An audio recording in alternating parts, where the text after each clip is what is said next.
I want to speak about the ongoing and increasingly urgent efforts to avoid default and reduce our deficit. Right now, the House of Representatives is still trying to pass a bill that a majority of Republicans and Democrats in the Senate have already said they won't vote for. It's a plan that would force us to relive this crisis in just a few short months, holding our economy captive to Washington politics once again. In other words, it does not solve the problem, and it has no chance of becoming law. What's clear now is that any solution to avoid default must be bipartisan. It must have the support of both parties that were sent here to represent the American people, not just one faction. It will have to have the support of both the House and the Senate. And there are multiple ways to resolve this problem. Senator Reid, a Democrat, has introduced a plan in the Senate that contains cuts agreed upon by both parties. Senator McConnell, a Republican, offered a solution that could get us through this.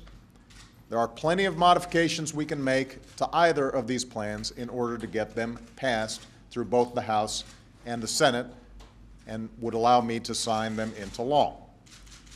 And today I urge Democrats and Republicans in the Senate to find common ground on a plan that can get support from both parties in the House, a plan that I can sign by Tuesday.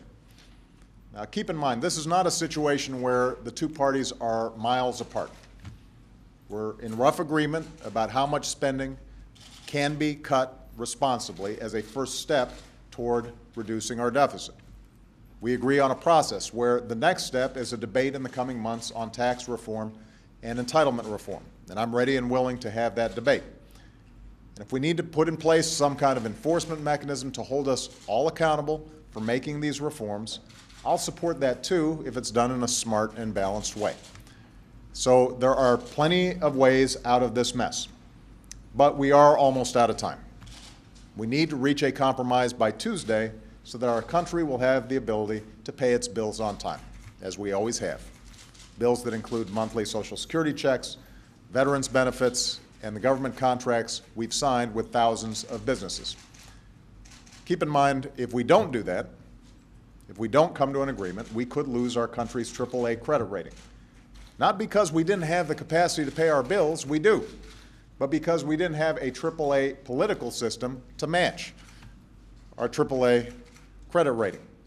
And make no mistake, for those who say they oppose tax increases on anyone, a lower credit rating would result potentially in a tax increase on everyone in the form of higher interest rates on their mortgages, their car loans, their credit cards, and that's inexcusable.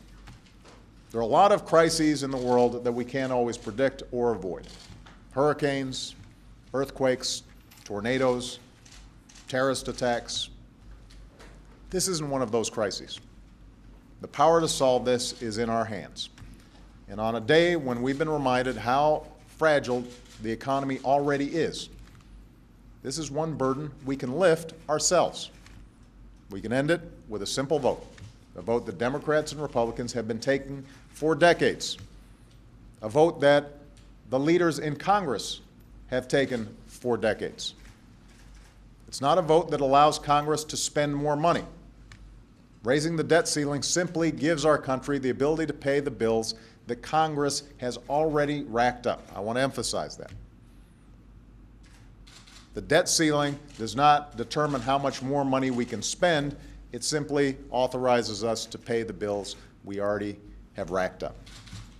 It gives the United States of America the ability to keep its word. Now, on Monday night, I asked the American people to make their voice heard in this debate, and the response was overwhelming. So please, to all the American people, keep it up. If you want to see a bipartisan compromise, a bill that can pass both houses of Congress and that I can sign, let your members of Congress know. Make a phone call, send an email, tweet. Keep the pressure on Washington, and we can get past this. And for my part, our administration will be continuing to work with Democrats and Republicans all weekend long until we find a solution. The time for putting party first is over. The time for compromise on behalf of the American people is now. And I'm confident that we can solve this problem.